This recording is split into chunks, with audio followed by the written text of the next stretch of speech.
जय साई राम जी की, जय साई राम जी की, जय साई राम जी की।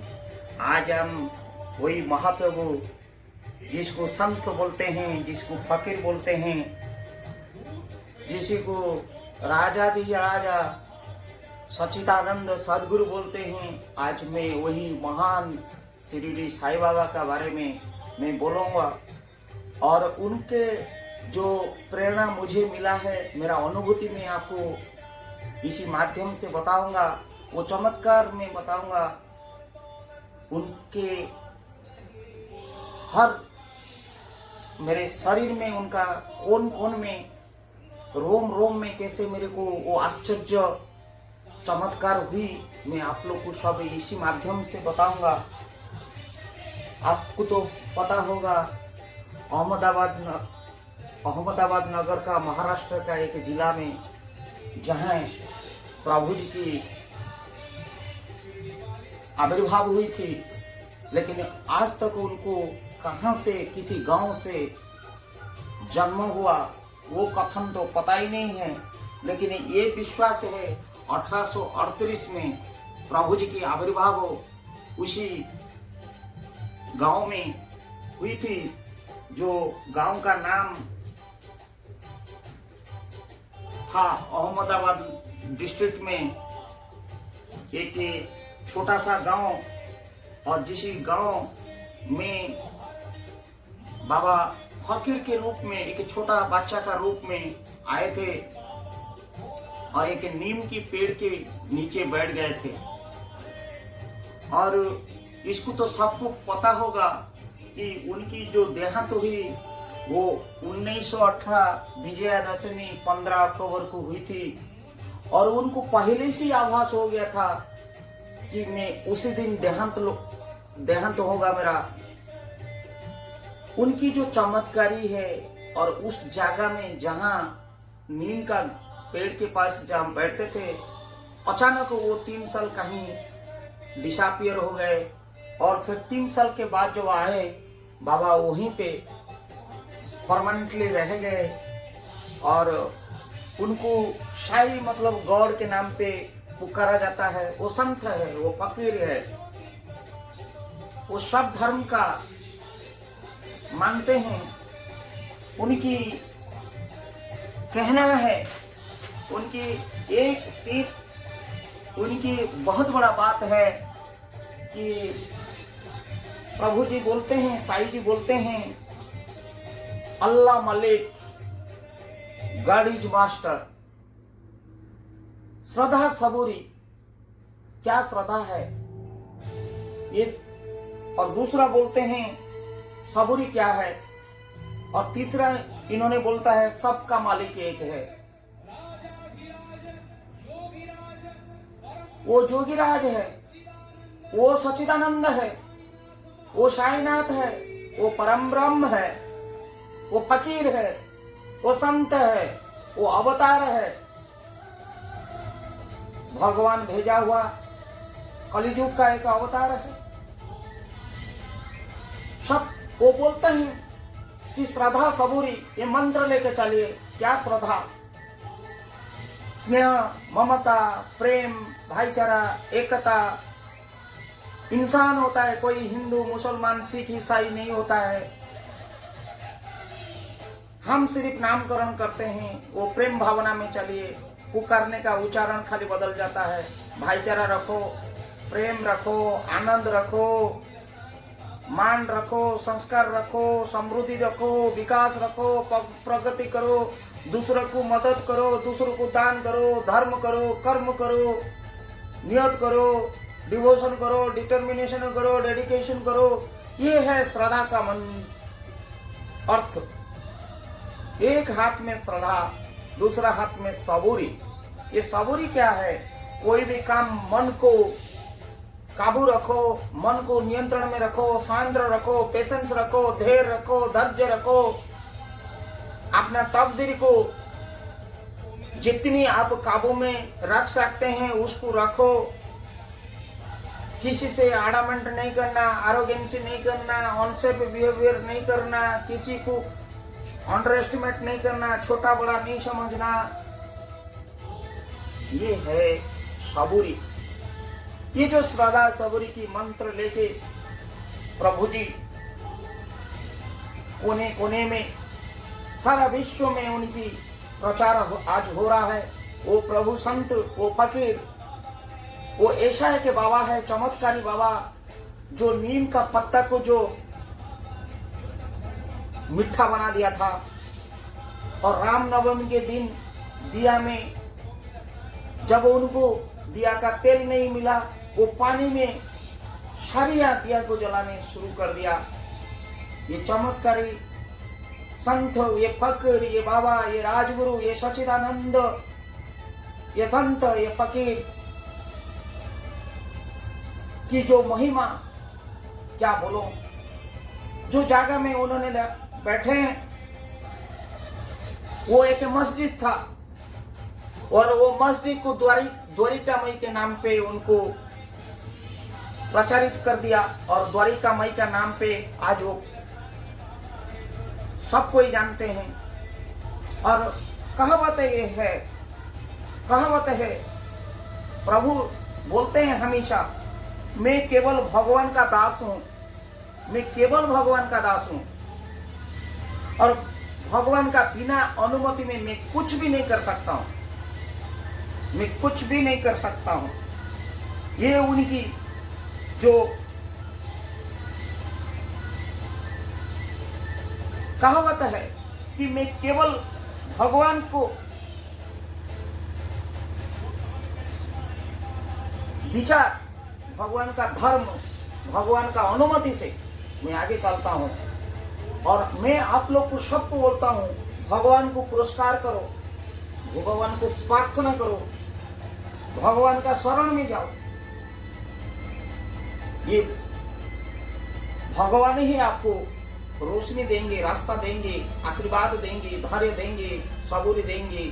फिर वही बोलते हैं, अल्लाह मालिक, सबका मालिक एक है, सदा सबूरी। ये मंत्र उनकी। एक छोटा सा कफन बांध देते थे और फकीर, सच तो ये है, वो फकीर होके जाते थे किसी का दरबार में, वो मांगने नहीं जाते थे, वो देने जाते थे। उनका श्रद्धा जहां आ गया वो वहीं जाते थे। बहाना था मांगने का, लेकिन देने के लिए तो जाते थे। वो अंतर्यामी है, वो निराकार है, वो ब्रह्म है, वो विष्णु है, वो महेश है और वो अवतार है। उनको सब पता हो जाता था। मिट्टी को ऐसे पकड़ लेने से सोना बना देते थे फकीर जी। उनकी 4 आरती होता है आज भी। उनको जो विजयादशमी के बाद जो समाधि लेने के बाद जो 4 आरती होता है, शायद आप लोग को पता नहीं होगा। एक है उसको बोलते हैं कक्कड़ आरती, जो सुबह सुबह होता है 4:30 बजे के आसपास में, और एक होता है मध्याह्न आरती, वो 12:30 बजे के बाद होता है, और एक है धूप आरती जो सायंकाल में होता है, और एक होता है सेज आरती जो स्वयं को जाने से पहले होता है, वो नाइट में होता है, करीब 10:30 बजे होता है। 4 आरती उनके पास होता है। और उनकी समाधि जो होता है द्वारका मई में होता है। और उनकी 5 मंत्र था। क्या मंत्र था? वो 5 मंत्र था प्रभु जी की। ये प्रभु जी की 5 मंत्र था। उनका था डेडिकेशन, उनका था डिवोशन, उनका था डिटर्मिनेशन, उनका था डिसिप्लिन, और उनका था डिस्क्रिमिनेशन। बड़ा छोटा कोई दुनिया में नहीं होता है। ये जो 5D की मंत्र आज हम बोलते हैं साइंस में, लेकिन ये साधु ने, संत ने वो बताए थे। और उनका गुरुवार के दिन में खिचड़ी की प्रसाद होता है। और ये कहावत है, द्वारका माई को प्रति गुरुवार का दिन में लाखों, हजारों, 100 या 1 कोई भी भूखा नहीं जाता है। वहां पे अन्न प्रसाद दिया जाता है, खिचड़ी बंटन होता है। और स्वयं बाबा ने द्वारका माई को उस दिन आते हैं श्रद्धालु को दर्शन देने के लिए। उनकी देहांत के बारे में लोग को पता है, लेकिन उनका उत्पन्न कहां से हुआ, कौन सा गांव से आया, बहुत सारी कहावत है कि उनकी जो जन्म कब हुई और कहां से हुई, क्यों उनको सदगुरु कहा जाता है, ये बहुत रहस्यमय है। और बोलते हैं कि ये दत्तात्रेय देवता का एक अवतार है। दत्तात्रेय देवजात की एक अनुरूपक, एक अवतार का रूप में वो आए हैं। लेकिन उनको श्री साई सच्चिदानंद के रूप में, सदगुरु के नाम पे, संत के नाम पे, एक बहुत प्रकार में उनका अनेक नाम में पुकारा जाता है। मैं ये सब आज नहीं कह के उनको खाली इतना मैं कोटि कोटि नमन करता हूँ ये राजाधिराज राजगुरु को, सच्चिदानंद को, कि मेरे साथ क्या अनोनी घटना हुआ था। आइए, मैं वो जो छोटा गांव में जिसको पथरी करके बोलते हैं, जहां उनकी जन्म है और जहां वो लोग बोलते हैं कि वो पथरी गांव में जन्म हुआ था। कोई बोलते हैं तमिलनाडु में जन्म हुआ था, चाहे उनका कहीं पे भी जन्म हो। कोई बोलते हैं कि कोई एक नाविक, उनको नाविक के परिवार में जन्म हुई थी। कोई बोलते हैं वो तमिलनाडु का छोटा सा गांव से जन्म हुए थे। लेकिन सटीक आज तक तो किसी को भी पता नहीं है। लेकिन ये तो सत्य है कि प्रभु ने जब से उनको बचपन से देखा गया, वो के नीम के पेड़ के पास, जैसे हमारा जगन्नाथ प्रभु नीम की दारू से ही बनते हैं, ऐसे ही वो नीम के नीचे ही बैठ के संन्यास में मग्न रहते थे, ध्यान में मग्न रहते थे। कितनी सालों चला गया, कितनी सालों चला गया। प्रभु सबका उपकार करते गया, आशीर्वाद करते गया।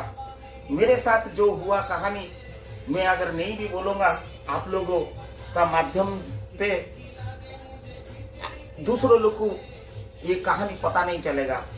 एक दिन प्रभु जी की बारे में मेरे को कुछ मालूम नहीं था, कुछ मालूम नहीं था। उस दिन मेरे को याद है, गुरुवार का दिन में खिचड़ी के प्रसाद चल रहा था। मेरा कर्मनपालम, विशाखापट्टनम के पास एक ही गांव, छोटा सा एक ही कर्मनपालम गांव में मैं किराए में रहता था, डुप्लेक्स में। और वो जो डुप्लेक्स में मैं रहता था, मैं कार लेके मैं जब 8:30 बजे ऑफिस निकल रहा हूँ और देख रहा हूँ एक बाबा जी की एक मंदिर है और बाबा जी की बहुत सारे फोटो लगा हुआ है और बहुत सारी गाड़ी घोड़ा है। इतना गाड़ी घोड़ा है, गुरुवार का दिन था और मेरे को तो आइडिया नहीं था वो क्या होता है, बाबा क्या होता है, क्या है क्या नहीं है।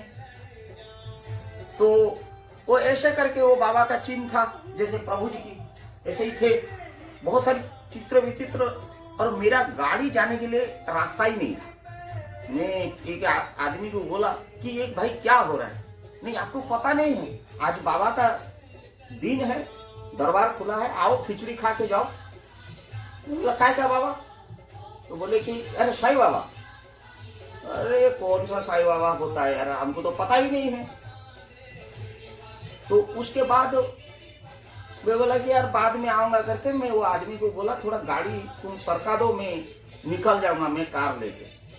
और क्या हुआ कि वो गाड़ी में जैसे लेके जा रहा हूँ, जहां सब गाड़ी पार्किंग हुई थी खत्म हो रहा है, वहां पे एक फकीर खड़ा है और ऐसा जगह में खड़ा है कि मैं उसको ओवरटेक करके जा नहीं सकता हूँ। और वो हाथ में कुछ पकड़ा है और भिखारी जैसे। तो मैंने गाड़ी को रोका, मैं बोला कि बाबा जी थोड़ा आप साइड हो जाइए, मैं निकल जाऊंगा। मुझे बोले बेटा तुम्हें प्रसाद खा लो, मुझे कोई दिया था, तुम खा लो इसको।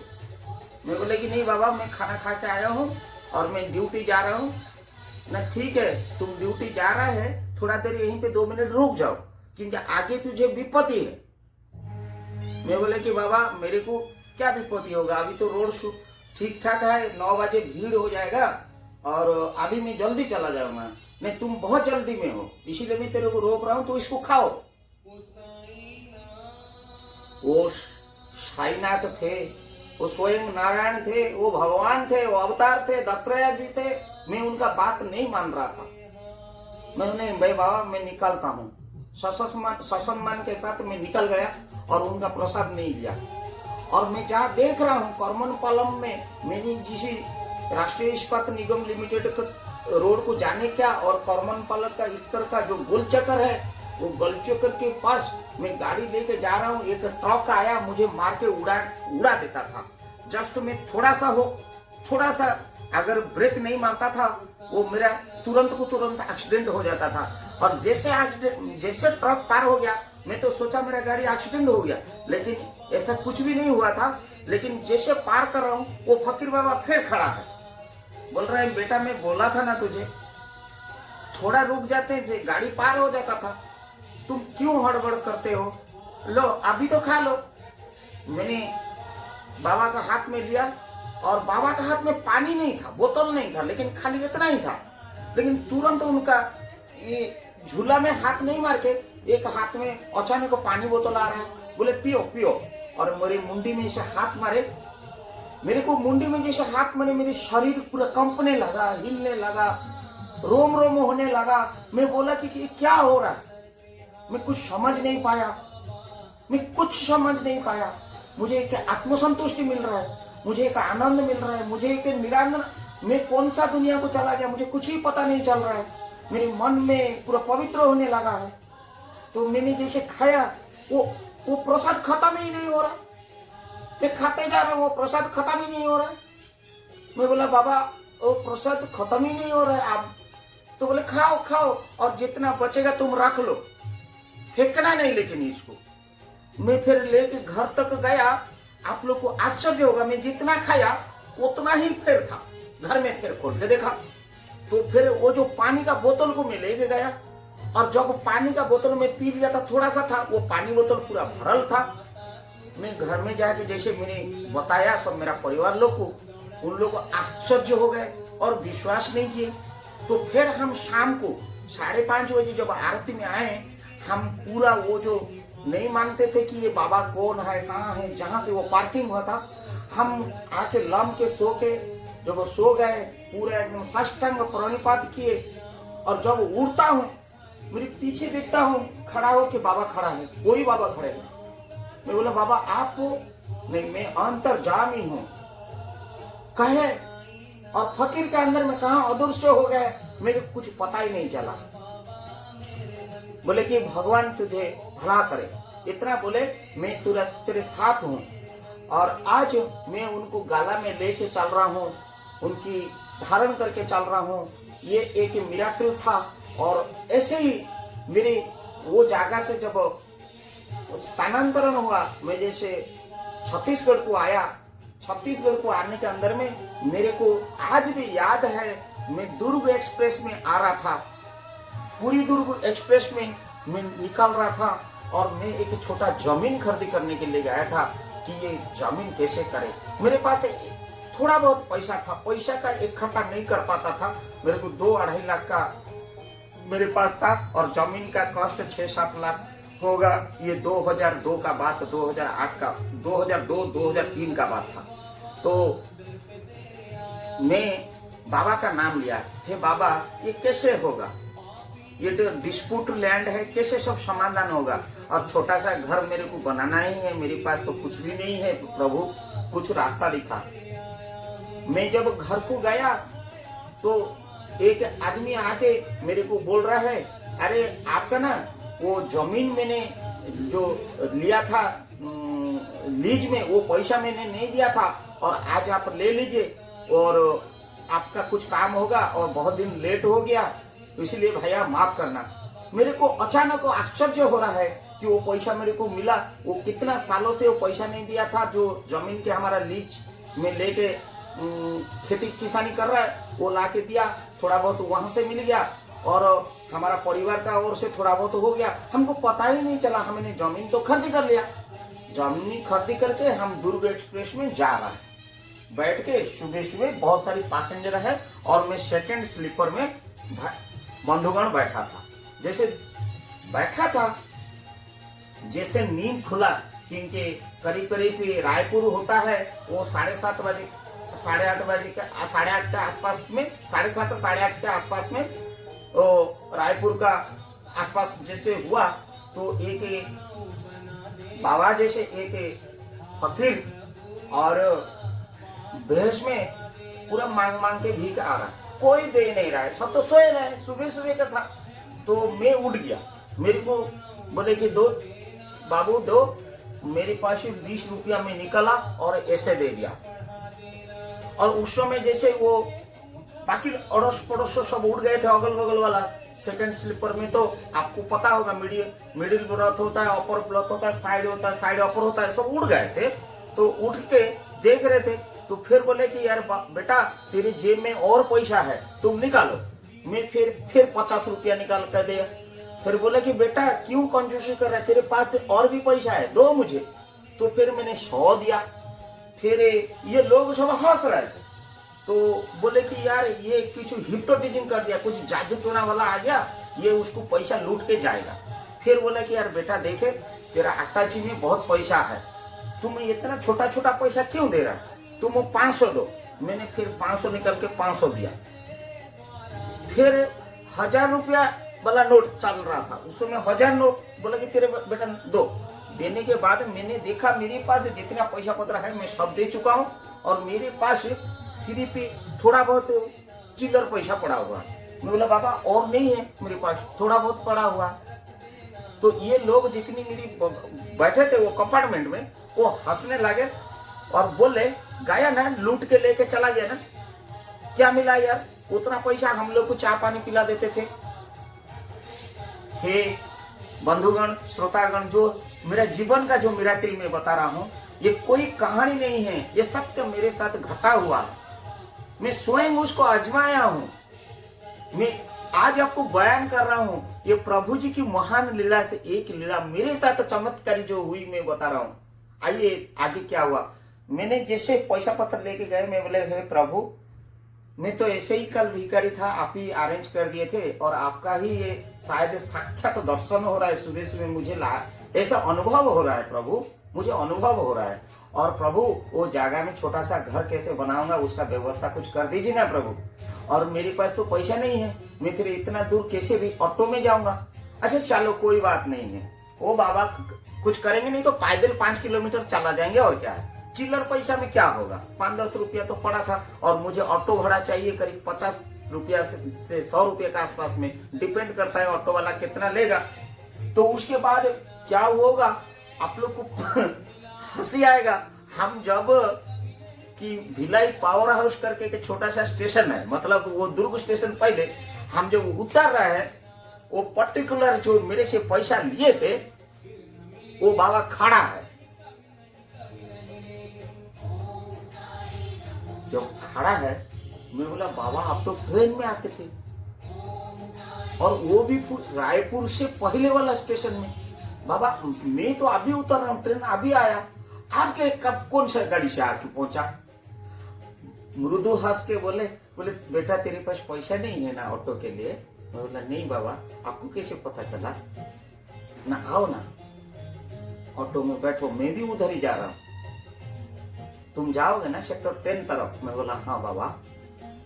हमारा वो ऑटो में बैठे, मेरे को वो सौभाग्य हुआ, वो प्रभु का वो लीला, वो महान दृश्य लीला, अदृश्य लीला नहीं दृश्य लीला मेरे संग गए। और मुझे अनुभूति हो गया था कि बाबा मेरे साथ जा रहा है, मेरे को यह अनुभूति हो गया था कि बाबा मेरे साथ जा रहा है। कि जैसे मैं उतरा सेक्टर 10 में, वो मुझे जितना ही पैसा लिए थे उससे कहीं गुना पैसा उनका झोली से मेरे को निकाल के दिए। मैं वो पैसा को जैसे ऐसे रखा, मेरे को बोले बेटा यही पैसा से तेरा घर हो जाएगा, तो चिंता मत करो जा। और जैसे मैं गया, मैंने मेरा ड्यूटी किया। 2 महीने के अंदर में मेरी एक दोस्त मुझे फोन कर रहा है, अरे प्रमोद। मैं बोला कि हाँ दोस्त बोलो मनोज, ना मेरा पोस्टिंग हो गया है वो डिजाइन डिपार्टमेंट में उड़ीसा में, तुम आ जाना, कोई भी काम होगा मेरे को बताना। तुरंत को तुरंत मेरा बिल्डिंग प्लान अप्रूव हो गया, तुरंत को तुरंत, कुछ करने की नहीं, एक को पैसा की जरूरत नहीं, ऐसे ऐसे ऐसे ऐसे ऐसे ऐसे प्रभु की लीला में वो छोटा सा घर मैंने बना लिया और मेरा परिवार को खुशी देखने लगा। और जैसे कंप्लीट हुआ वो दिन मुझे आज भी याद है, रामनवमी था। हमने सोचे कि आज गृह प्रतिष्ठा करेंगे। जिन्होंने मुझे इतनी सारी पैसा दे दिए थे हाथ में, उन्होंने आके हमारा दरवाजा में खड़ा है, मेरे घर के सामने आज बोलने के लिए हिम्मत नहीं हो रहा है, इकट्ठा में हिम्मत नहीं कर पा रहा हूँ। बोल रहे हैं थोड़ा एक गिलास पानी दे दो, घर में कोई है, एक गिलास पानी दे दो, एक गिलास पानी दे दो। तो हम जब दरवाजा खोले देखे कि प्रभु जी फकीर की भेष में आए हैं। हम समझ गए थे कि प्रभु हैं, मेरी स्वयं नारायण है, अंतर्यामी है, साईनाथ सच्चिदानंद सदगुरु राजाधिराज परम ब्रह्म स्वयं आए हैं। मैं तुरंत दंडायमान हुआ, प्रभु बैठे। नहीं बेटा, मैं बैठने नहीं आया, गृह प्रवेश कर रहा है, पानी दे दो। पानी पिया। बोले कि बाकी पानी को लेके घर में छिटक दो, ये तेरा पवित्र हो जाएगा।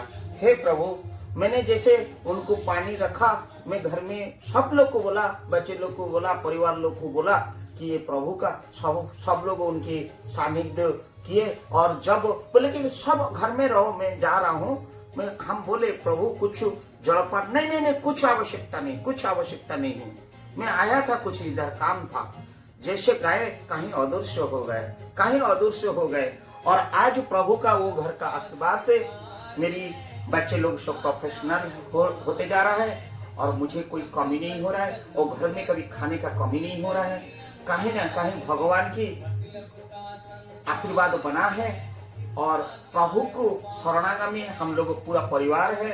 और प्रभु की ये जो चमत्कारिता, प्रभु जो संत की रूप में आते हैं और दया बरस के जाते हैं, मैं कह नहीं पा रहा हूँ। मेरे साथ अनेक मिराकिल है। और एक मिराकिल मैं बोलता हूँ, मेरे को एक इंटरव्यू देना था, कोलकाता को मैं गया। मेरा वहाँ पे अभिमन्यु के दोस्त है और मेरे पास थोड़ा पैसा पत्र का प्रॉब्लम था। मैं अभिमन्यु को बोला इंटरव्यू के दिन अभिमन्यु का घर में रह जाऊंगा। मैं अभिमन्यु को बोला अभी फोन करके मोबाइल दुनिया में, ये 2011 का बात है और गर्मी का दिन था, मई जून का था, पूरा कड़क गर्मी था। हे अभी मैं कोलकाता आ रहा हूँ, थोड़ा इंटरव्यू है और इंटरव्यू देने के दौरान रात्रि जापन आपका घर में कर सकता हूँ क्या? अरे ये बेशक तू आजा। इतना दिन के बाद दोस्त बोल रहा है आजा, मैं तेरे को इंतजार कर। कब इंटरव्यू है? न परसों इंटरव्यू है। तू चिंता मत कर, मैं छुट्टी ले लूंगा, तेरे को इंतजार करूंगा। मैं बोला यार इंटरव्यू कब होगा, क्या होगा, तुम क्या इंतजार करोगे? नहीं चिंता मत करो। उतना ही बात खत्म हो गया और हम कोलकाता में पहुंच गए। और कोलकाता में जब पहुंच गए सॉल्ट लेक के पास, और हमारा वहां पे इंटरव्यू स्थल में हम पहुंचे, तो सुबह अभिमन्यु फोन किया, बोले कि यार मैं आज छुट्टी ले लेता हूँ। मैं बोला छुट्टी मत लो, क्योंकि इंटरव्यू कब खत्म होगा, इंटरव्यू के बाद मैं बुला लूंगा, तुम आ जाना, तब साथी होके निकल जाएंगे, कोई टेंशन नहीं लेना। और इंटरव्यू ऐसे होते मैं लास्ट कैंडिडेट था, 27 कैंडिडेट थे और मैं एज वाइज सब स्क्रूटनिंग हुई थी और मैं ही लास्ट था एक्सपीरियंस हिसाब से, और जो पैरामीटर की था मैं लास्ट कैंडिडेट था, 27वां कैंडिडेट। और मेरा इंटरव्यू खत्म होते 5:30, पूरा गर्मी का दिन, पूरा पसीना बह रहा है। और वो ड्यूटी गया, मेरा अभिमन्यु जो दोस्त है वो गया ड्यूटी। मुझे पता है दोनों का बात हो गया कि मैं ड्यूटी जा रहा हूँ, तो फोन करने से मैं ड्यूटी से आऊंगा, सीधा वो साथी होके घर निकलेंगे। और मैं जैसे निकलता हूँ कि इंटरव्यू दे के 45 मिनट्स मेरा जब इंटरव्यू हुआ, पूरा रोम पूरा पसीना बह रहा है, गर्मी का दिन, प्यास लग रहा है। मैं जैसे बाहर निकला वो बिल्डिंग के बाहर में देख रहा हूँ मेरा दोस्त अभिमन्यु मेरे लिए पसंदीदा थम्स अप, पूरा चिल्ड थम्स अप लेके खड़ा है। बोलता है यार पी तेरा काम हो गया यार, पी। मैं बोला यार अभी 20 साल के बाद दोस्ती का मुलाकात, तू याद रखे हो कि मैं थम्स अप पीता हूँ, मेरा मैंने यही है कि पसंदीदा सॉफ्ट ड्रिंक्स। बोले कि अरे दोस्त हो तो कैसे याद नहीं रखूंगा, पी। अरे मैं बोला तेरा नहीं, मेरा मैं लाता हूँ ना, तू टेंशन क्यों नहीं, मैं तो पी के खड़ा हूँ तेरे लिए। मैं बोला तू तो ड्यूटी में था, तेरे को एड्रेस कैसे पता चला कि मैं यहीं पे हूँ? अरे छोड़ ना, मैं यहीं पे रहता हूँ, मुझे पता नहीं, मैं यहाँ पे कोने कोने में रहता हूँ। मैं बोला ठीक है, तू पी, मैं ऐसे पी रहा हूँ, तेरा काम हो गया, तू आराम से पी, कोई टेंशन नहीं लेने का। मैं बोला कि अभी बहुत लोग थे, मैं तो 27 नंबर कैंडिडेट हूँ।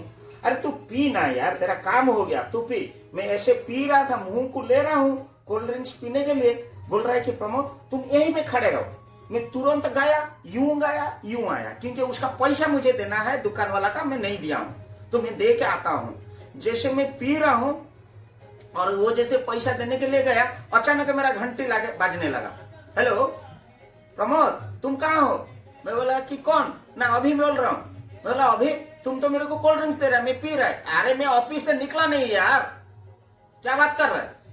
ये कोल्ड ड्रिंक्स काय का कोल्ड ड्रिंक्स? क्या कोल्ड ड्रिंक्स? कौन सा कोल्ड ड्रिंक्स? तू कहाँ हो? पूरा कोल्ड ड्रिंक्स मेरा हाथ से भाई गिरा। मैं टेंशन में आया। मैं बोला कि ये प्रभु कहाँ आए थे? वो जगह से लेके मस्तिष्क में लगा रहा हूं। ऊपर से फिर वो फोन घंटी फिर बाजने लगा। ऊपर से जो जहां इंटरव्यू दे के आया था वहां बोर्ड मेरे को बुला रहा है। अरे भाई वो तुम भाग गया क्या? नहीं, उनका पियन दौड़ के आ रहा है। अरे तुमको बुलावा आ रहा है। क्यों बुलावा आ रहा है? चलो मेरा इंटरव्यू तो कर। अरे बुलावा आ रहा है। फिर मैंने गया, मेरे को पूछा जा रहा है बोर्ड में कि हमारा बहुत अर्जेंट काम है, प्रोजेक्ट का काम है और आपको 90 महीने का माहौल तो नहीं मिलेगा नोटिस पीरियड का, ओनली 30 दिन के अंदर में तुम जाओ, बढ़िया बिस्तर बांध के ये कंपनी में ज्वाइन करो। हे प्रभु, जो बोले थे कि तू पी, तेरा काम सब हो चुका है। मैं यहाँ पे कोने कोने में हूँ और मेरा अभिमन्यु को ये सब बात जब मैंने बताया, वो स्टंड हो गया। मैं बोला प्रभु का ये दर्शन का मात्र से मेरी शरीर ही हर कोने कोने में प्रभु की लीला, ये चमत्कार। उनको केवल श्रद्धा रखो, उनके साथ प्रेम रखो, उनका शरणागच्छामी हो जाओ और उनका श्रद्धा ऑटोमेटिक आएगा। उनका बरसात इतना होगा, प्रभु का इतना लीला, इतनी अपार, इतनी करुणा, मेरे पास कोई शब्द नहीं है। ये मेरे साथ जो चमत्कारी हुई, मैं आप लोग का माध्यम से पहुंचा रहा हूं और आपको अच्छा लगा बुरा लगा, मुझे उससे कोई मतलब नहीं है, मुझे जानना भी जरूरी नहीं है, क्योंकि सबका मालिक एक है, अल्लाह मल्लिक है, श्रद्धा सबूरी, सच्चिदानंद, खिचड़ी प्रसाद का, महाप्रसाद का जो भोग लगाता है, दरबार में लगता है, आज सारा विश्व उनको पूजा करता है। एक फकीर को, एक संत को, एक अवतार को मैं आपके ओर से और मेरे परिवार का ओर से, मेरे शरीर के ओर से, मेरे आत्मा का ओर से मैंने उनको श्रद्धा सुमन के रूप में कोटि कोटि नमन करता हूँ, साष्टांग प्रणाम करता हूँ।